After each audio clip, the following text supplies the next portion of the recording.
Look at this, an old periptero. Olympic Airlines.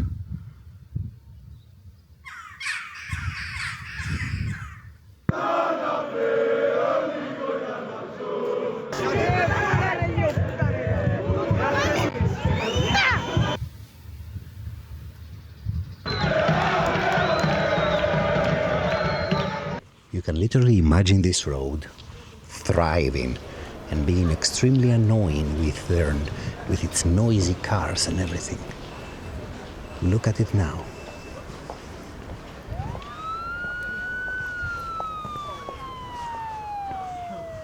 He didn't see all these bullet holes coming. Right, so although we are in Famagusta, and my initial plan was basically to stroll around the city, go to Varosha, see the beach, see all the Lusignan, all 365 churches. I'm joking, but I have to be honest with you. It kept bugging me in my head, the idea of that flag on the mountain. I mean, it has to be something extremely significant to make such an act of revenge, because this is an act of revenge, you know? It's visible for many, many miles and kilometers down south. The Greek Cypriots see that flag constantly, and they choose to ignore it, but they see it. It's there. Now, in order for you to make such an act, something must have happened, you know? Let's investigate.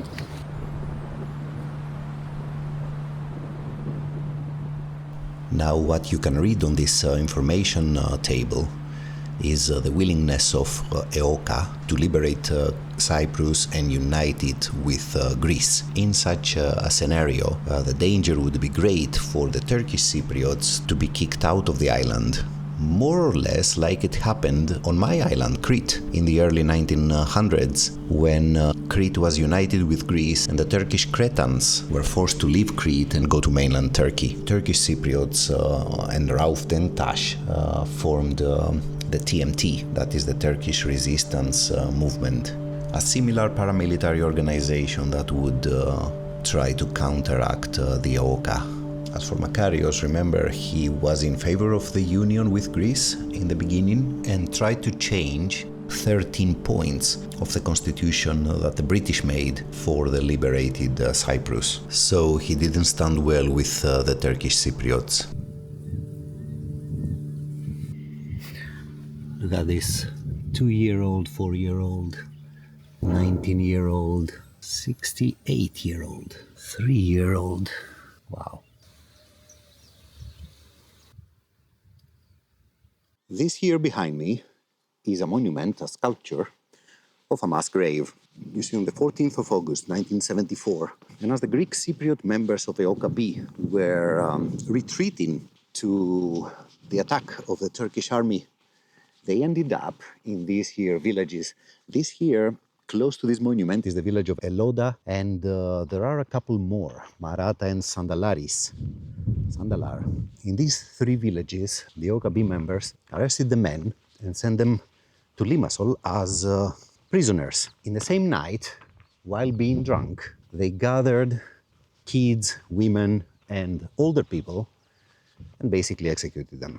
And this, according to the locals here, is an example on why that flag sits on that mountain and why the Turkish Cypriots spend all this energy and money to keep the paint vivid on those stones on the mountain and consume energy to light it every night. When Cyprus was finally free from the British, the map of the island looked somewhat like this. You see, the Greek Cypriots and the Turkish Cypriots are spread all over the island. Now, 3 years later, and after all this intercommunal violence, and the map of Cyprus was totally changed. You see, you don't see anymore this spread of the population all over the island. What you basically see is groups of enclaves of the Turkish Cypriot populations. And that, if you ask me, is the beginning of the end. You know, this eventually leads to the current dichotomy, to the current division. Welcome to the ancient city of Salamis, my dear friends. It was established in the 13th century BCE by Greeks returning from the Trojan War. And it is the ancient city that gave its name to Nea Salamina, the football club that we will be watching later on in this video. Now let me show you something interesting. Remember the city of Jerash in Jordan, where you had the stones of the pillars simply put on top of each other adequately enough to resist earthquakes. Now, here in Salamis, there has been some restoration. Look at this column, for example. And look at this one. I mean, it's more than obvious that the restoration does not resist. And this here is the ancient stone. This is kind of funny. Look at us walking through history, man. So, at some point, Salamis was destroyed because of an earthquake, and it was that event that sparked the founding of Famagusta. Let's agree to disagree and call it Famagusta from now on, because I'm getting fed up with all these names. Gazimagusa, Amohostos, Famagusta, bloody hell. Let's stick to the English version. So the name of Salamis comes from the Greek island of Salamina. Thank you.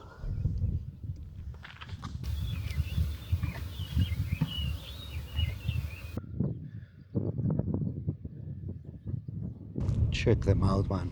We were once again right on time to have the thing all to ourselves. I'm not misanthropic, I just don't like crowds. You're saying there are 2 weeks.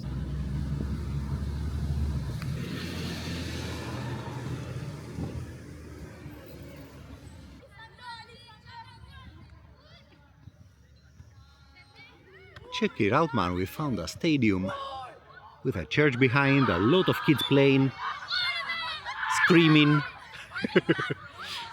I wonder if it's this one that Anorthosis Nea Salamina played. Who knows, man. We will search for that one, if it's not the case. Check it out, optician. Optica written in Greek. Bloody hell.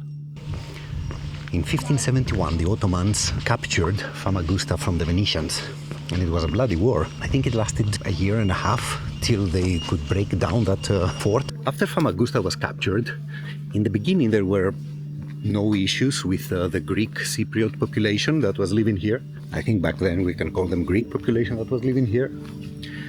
However, 2 years later, they did force the Greek population outside of the historical center.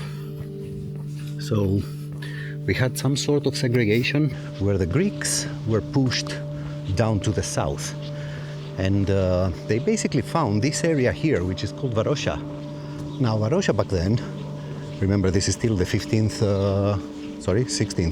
century, was a small village outside of the old center of Famagusta.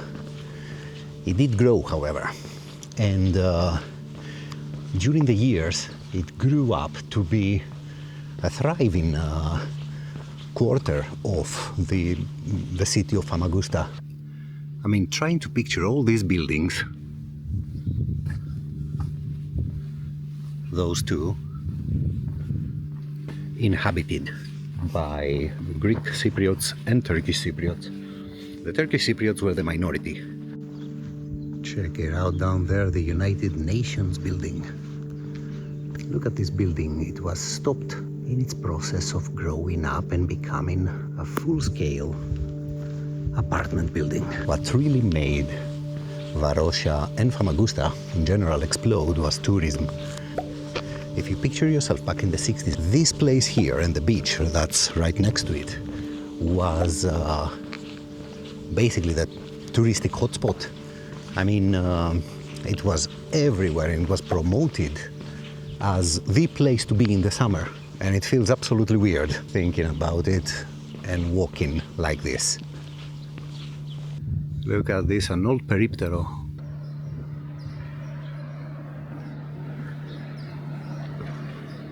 Edelweiss Cafe back there was a major hub of the times.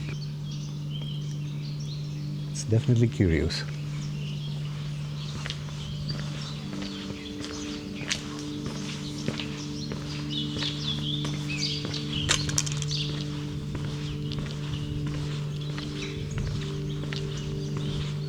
I mean, listen to this. Listen to the birds. And the sunny day. And this.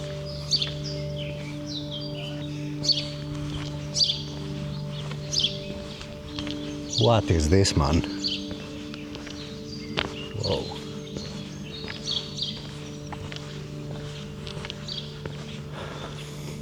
There is a lyra, an ancient lyra up there, so probably something to do with music, conservatorium maybe?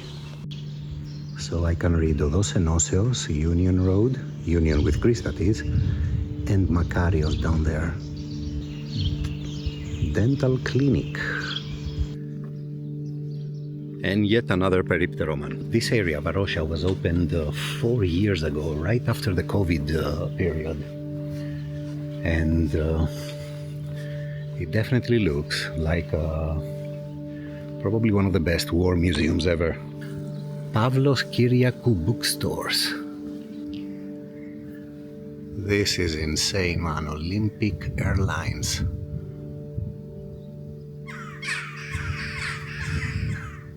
Our former national air carrier.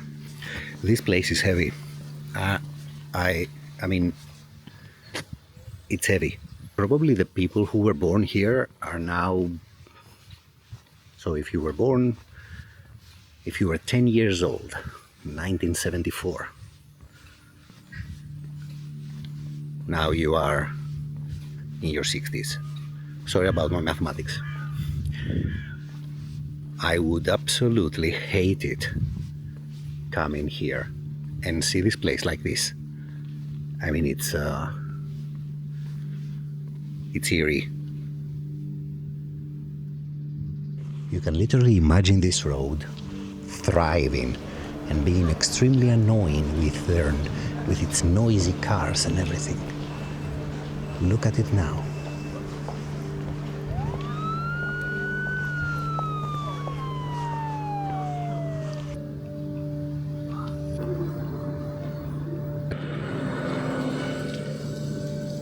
Check it out, Varosha, which was founded by Ottoman philanthropists in 1571, is a Vakf property for charity which cannot be transferred to private ownership.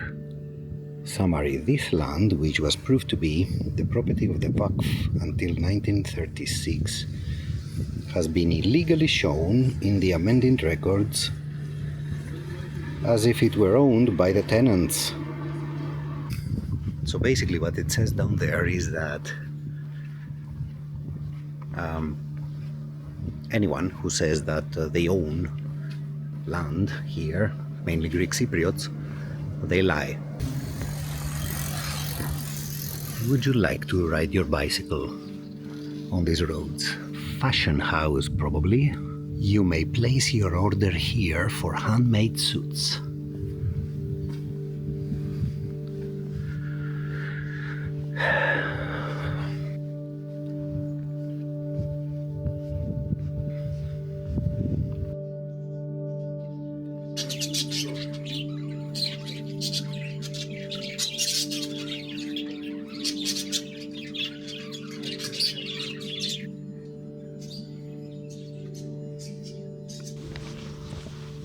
Exit through the gift shop, right?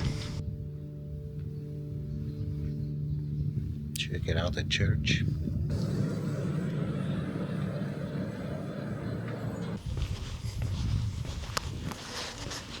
So how did we come to this, man? Back in Greece, between 1967 and 1974, there was a military dictatorship, a junta, and it was the decision of the last junta leader, Ioannidis, who himself had made an internal coup d'etat the year before to get rid of Papadopoulos, the previous junta leader. Ioannidis decided that it would be a good idea to get rid of Makarios, the legal president of Cyprus. The main reason behind the coup d'etat was that Ioannidis did not want Cyprus to approach the Soviet Union bloc. I mean, Makarios himself was, back in the 50s, pro-union, you know? He realized at some point that this would not be possible. I mean, he realized that it was just too risky, too dangerous for the island and the population, and became a lot softer in regards to the union, with Greece, that is. So here we have the coup d'etat on the 15th of July. 5 days later, the Turkish army invaded. So the Turkish army invasion was initially greeted as a good move from the world community. Why? Because there was a coup d'etat. The constitution that was made by the British basically said that the guarantee forces could intervene if something would happen. And let's remember that there still was an almost 20% Turkish Cypriot population. I mean, kind of makes sense if you come to think of it. Now, Ioannidis, what's insane about that man was that he genuinely did not expect the Turkish government to react. He didn't expect that, man. He didn't see it coming. Like, he didn't see all these bullet holes coming. Now, if the initial intervention by the Turkish army was somewhat justified, the way they proceeded was not. I mean, they went on a couple of weeks later and they occupied a third of the island. So the second Attila, the following act of the Turkish invasion, was not well perceived by the global community, and we came to this stalemate situation that we are in right now. Just picture this beach, man, packed with tourists, packed with life. Kind of still is packed with tourists and packed with life, all of them taking selfies. But try to imagine it, back in the 70s. So this is the outside of the Varosha area. And if we go further down the beach, there is the green, the buffer zone. And then there is Protaras, which is in the Greek Cypriot side of things.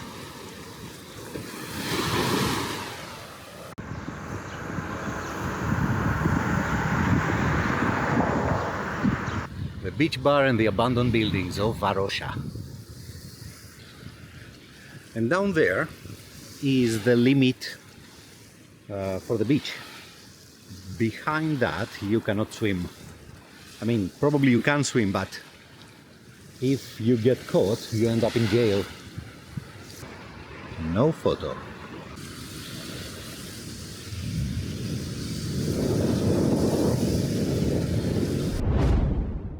So what I decided to do is try and find a ticket for the games, the football games of the two teams that became refugee teams basically from Famagusta.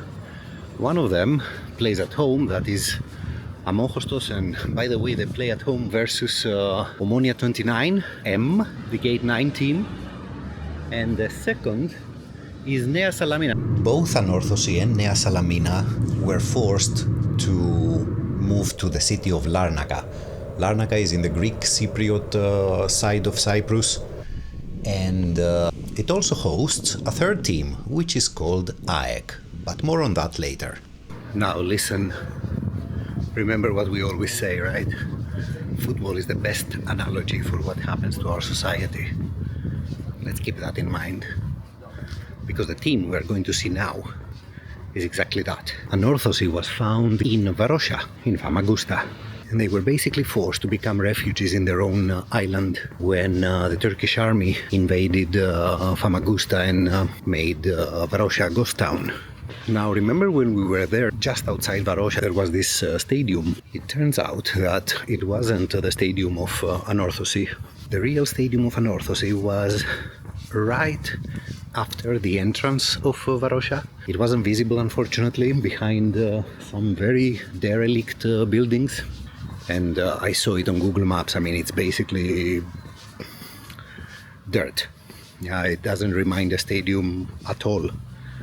I will try and show it to you from above. Now also Anorthosis has a very big history. Their club, their fans, everything in their history points to that direction. Even their stadium, Antonis Papadopoulos Stadium. Antonis Papadopoulos was a member of EOKA, the first EOKA. The same guy was also a football player, a very talented one, of Anorthosis, and later on he became a manager. And of course they are not the only team from former Amohostos from Famagusta that were forced to move here. Also Nea Salamina moved here, which is if Anorthosis is the right-wing version of football in Famagusta, Nea Salamina is the left wing. And the British were extremely fast to exploit that man. They exploited to the bone the hatred between EOKA and everything that was left-wing. A church that works. After all this church hunting in Famagusta, man.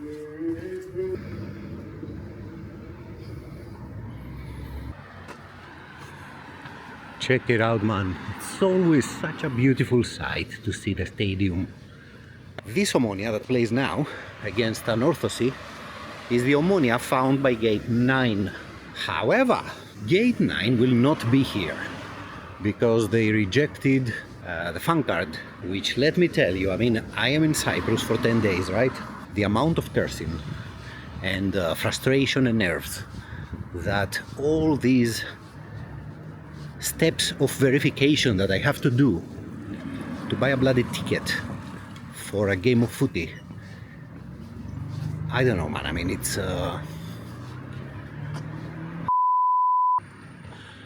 check it out, man. The sign of Anorthosis. It's very similar. It's the phoenix in the fire, similar to the sign of the Greek junta. It's a nice stadium, isn't it? It's amazing how all three teams, Anorthosis, Nea Salamina, and AEK. Remember, AEK Kition, the third team that plays here, also has a new stadium. All three of them have new stadiums, relatively new, I mean. Check out the Corinthian style, man. So Anorthosis, that is this, Amohostos, that is Famagusta, and Epistrophi means return. And all of them EOKA members. Wow. We have been cheated, man. The flipping thing is empty. Are they protesting? Ah, don't tell me they're protesting, man. I was hoping for some good atmosphere. I mean, so far the best atmosphere was that of APOEL and the handball by, actually by Gate 9. But, wow.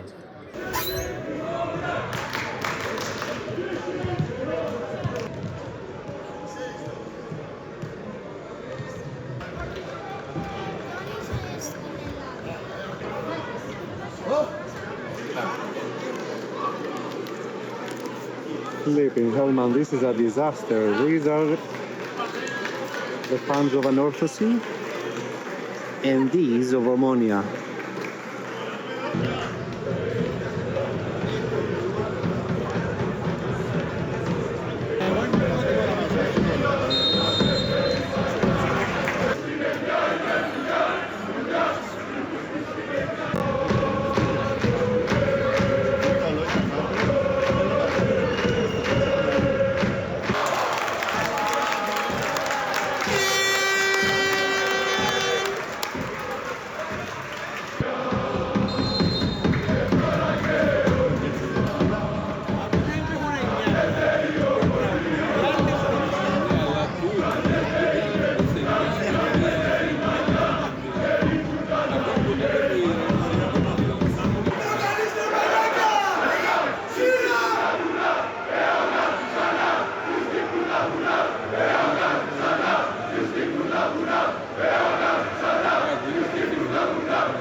το χτεσινό. Το χτεσινό το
Not gonna lie, no, this was boring, but kudos to those 100 fans that were still singing.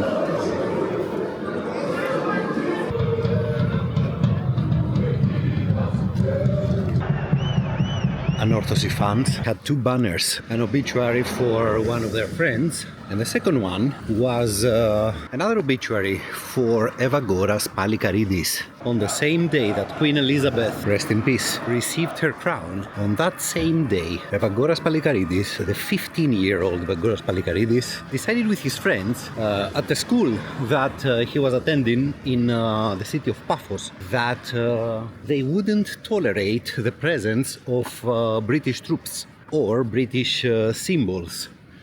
Like, for example, the flag. He climbed the pole where the flag was hanging and took down the British flag, which was, of course, a horrible offense for the Brits. Fast forward 4 years, Evagoras is a full-grown member of EOKA, smuggling arms up on the mountains, down in the cities, provoking riots and sabotage. At one point, he did get arrested and he was charged with arms smuggling. Evagoras, like any other rebellious youth for that matter, was mesmerized by the concept of helping the island get rid of the British. On this day, 66 years ago, the 19-year-old Evagoras Palikaridis was hanged, and the Anorthosis fans honored his memory. What they also did was they started singing that EOKA should get reborn and get back to the mountains. I am not sure that this is what Cyprus needs. You know what they say, everybody has an opinion. Now we have another issue here. I mean, this game was dead. The stadium was empty. Because Anorthosis has nothing to play for and Omonia 29M is practically relegated. There is one of the teams from Limassol, AEL, a team that has a large following and very passionate supporters. They play here in this stadium tomorrow against a local team from the outskirts of Larnaca. Maybe it would be an option to get to that game to feel some atmosphere, you know?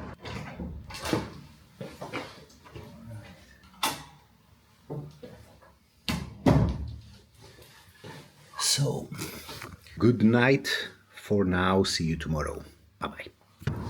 Right, the stadium is literally 20 minutes from where my hotel is in Larnaca, so what the hell, let's go. Let's see what kind of atmosphere we have today. Now the home team, the team that's officially playing at home is Omonia Aradipou.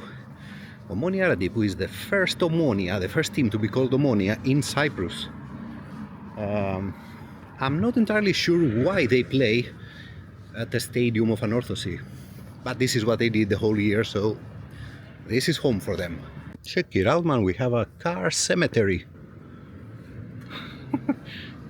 Wow. With this game, I'm now a member of 4 or 5 Cyprus teams. Here we are, back again. Can you hear anything? I can't hear a thing, man. And it's half an hour before it starts. There are some people in yellow, so there is hope.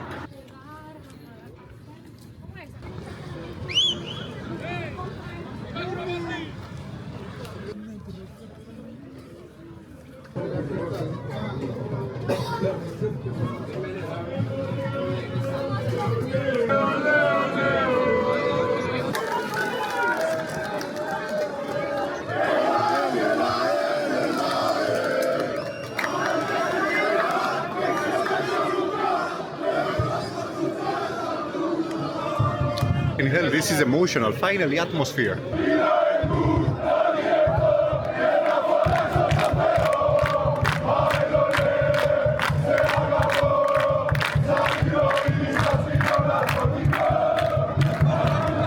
We know some others who sing that.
Finally we had a decent atmosphere.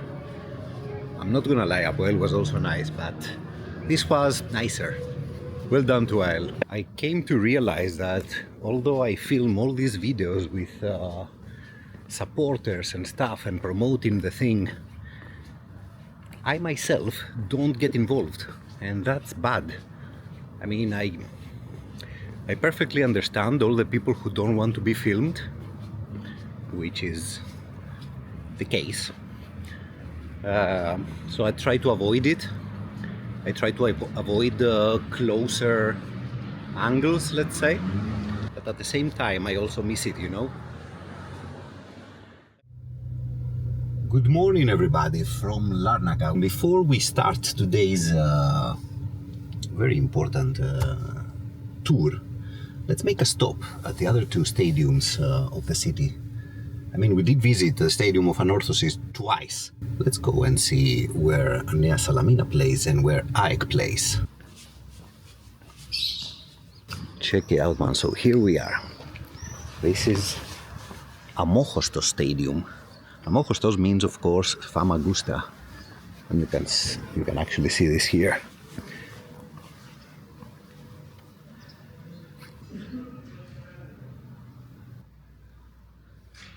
They curse AEK. That is not our AEK, that is the AEK of Larnaca. I don't like them. 17 November. Flipping hell.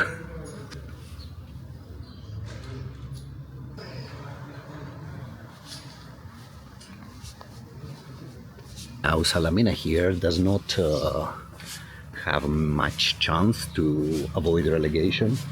I mean, if we think that Omonia is already relegated, Omonia 29 May that is, this lot here are a couple of points above Omonia. The story is pretty much simple. Nea Salamina was formed by left-wing people from Famagusta in 1948. It was the years of the Greek civil war, which affected deeply everything that was happening also in Cyprus. The Greek athlete amateur organization Tsegas asked absolutely everyone in Greece and in Cyprus to declare that they are not left-wing. And here in Cyprus, left-wing athletes from Anorthosis, from Evagora, which was another team in Famagusta, gathered together and they formed this one here, this lot, this team, Nea Salamina, as a left-wing team. Omonia was formed in 1948, but in that case, the Omonia athletes were already athletes of APOEL.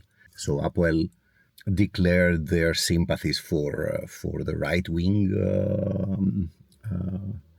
fighters in Greece, which did not sit well with the left-wing athletes of APOEL, so they basically left APOEL and formed Omonia. Interesting, very interesting stuff here, man. The tensions between these clubs are something else. AEK is also a very young team, man. They were formed in 1994 by the merge of two of the local teams. One was called EPA, and the other one was called Pesoporikos, which is a hiking club. Anyway, apparently both of these teams were quite successful at one point.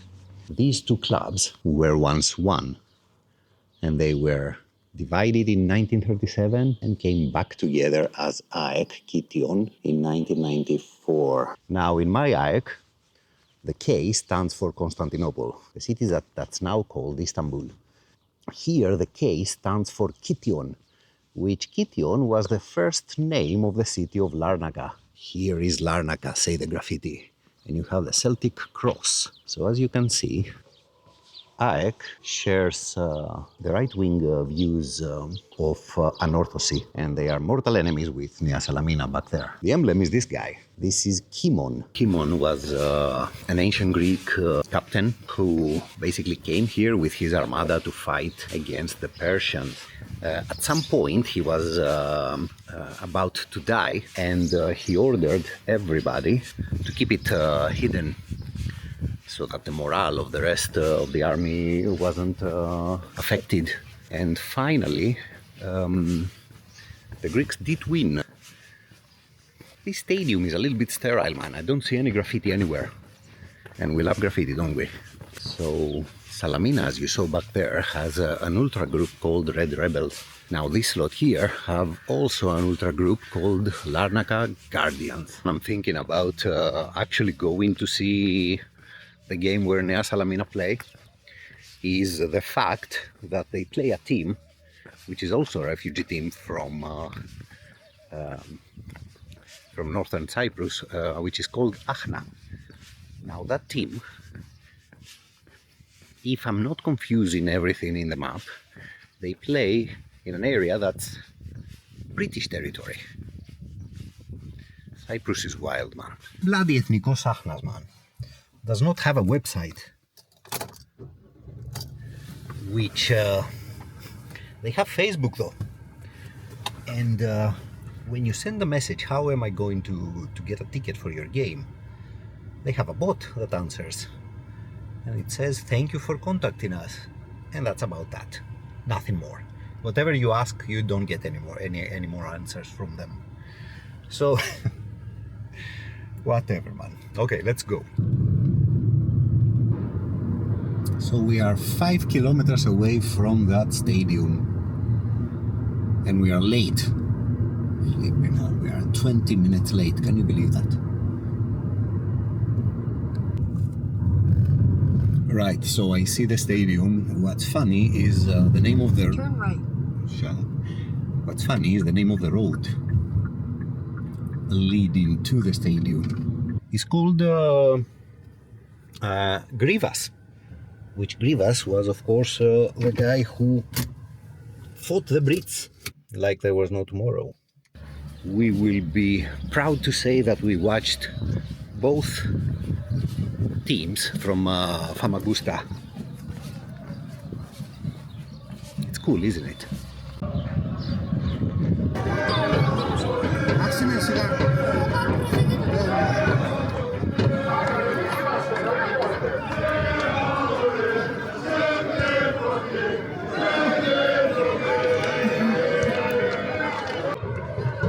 We made it.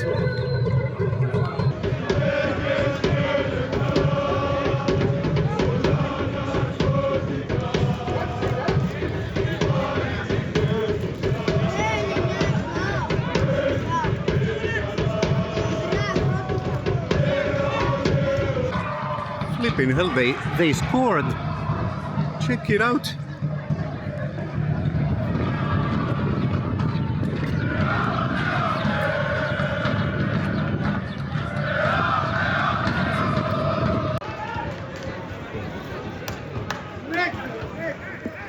Check it out, it was offside after all. Let me tell you something about Ethnikos Achnas, man. I mean, if you look down there, a kilometer or two behind that is the border with the Turkish Republic of Northern Cyprus. Where is Achna? Their true home. I mean, they really are very close. By the way, Ethnikos has as its emblem the map of Greece, and in that map there is also Cyprus, as you can see. The proximity is insane, man. I mean, we're talking about a couple of kilometers and a border in between.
This is literally the last minute, man.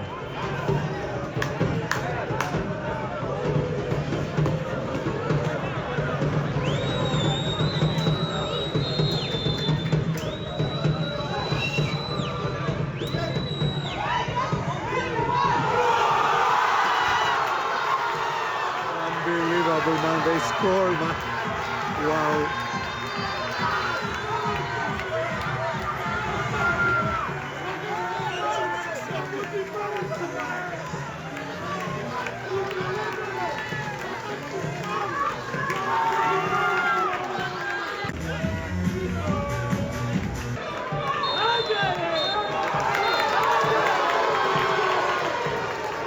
Flipping hell, man. It's finished 1-1. Bloody hell, man. I feel sorry for them, man. Temporary home of Ethnikos. What was that, man? Let me tell you. The relegation battle in Cyprus has huge drama. Last minute of the game, last second of the game. I feel sorry for Salamina, man. I'm not gonna lie. Anyway, see you in the next one. Bye-bye.